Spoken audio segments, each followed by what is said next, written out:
మను జోలికొస్తే ఖబర్దార్, వర్సిటీ భూముల్ని ముట్టుకుంటే సహించేది లేదు.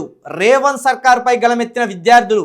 హెచ్సియు తరహాలో క్యాంపస్లో ఆందోళన, ల్యాండ్ చోరీ నహిచ్చిలేగా అంటూ నినాదాలు, షోకాజ్ నోటీస్ వెనక్కి తీసుకోవాలని డిమాండ్, రాష్ట్ర ప్రభుత్వానికి విద్యార్థి నేతల హెచ్చరికలు, విద్యార్థి సంఘాలని కలిసి రావాలని పిలుపు, వర్సిటీలో వందలాది మంది విద్యార్థుల ర్యాలీ.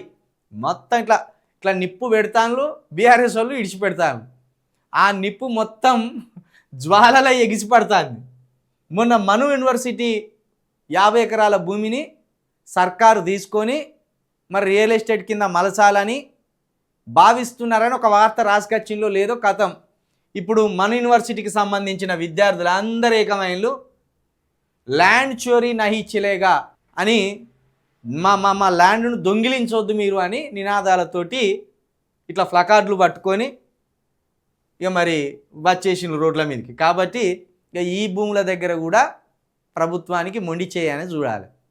హెచ్సిలో ఏలు పెడితే అక్కడ లూలే, సుప్రీంకోర్టు దగ్గర దాకా పోతే సుప్రీంకోర్టు ఒక్క వాత పెడితే దెబ్బకి ఎక్కడోళ్ళు అక్కడ అయిపోయింది.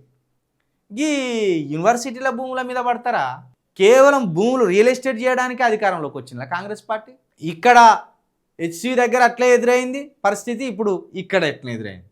యూనివర్సిటీలను బాగు చేయండి. మొన్న పోయి అక్కడ ఉస్మానియా యూనివర్సిటీలో 100 కోట్లు ఇచ్చిన, కొత్త బిల్డింగులు కట్టిస్తా, కొత్త స్టాఫ్ను తీసుకొస్తా, ఇంకా అత్యాధునికంగా చేస్తా, చదువు గురించి నాకు బాగా తెలుసా అంటే మా కాశీం గారు, ప్రొఫెసర్ కాశీం గారు ఏం చేసిండ్రు? రేవంత్ రెడ్డి గారు 30 సంవత్సరాల క్రితం ఒక అమ్మాయిని ప్రేమించిండు. ఆ అమ్మాయిని ప్రేమించి పెళ్లి చేసుకున్నాడు, ఆమె గీతమ్మ.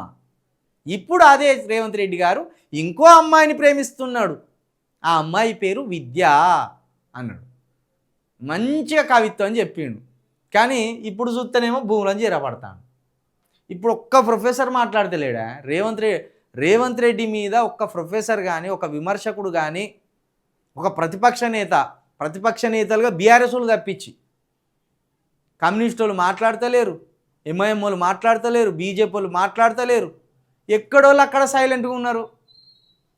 కేసీఆర్ హయాంలో అయితే కేసీఆర్ ఒక బెలపప్ప లెక్క అయిపోయాడు.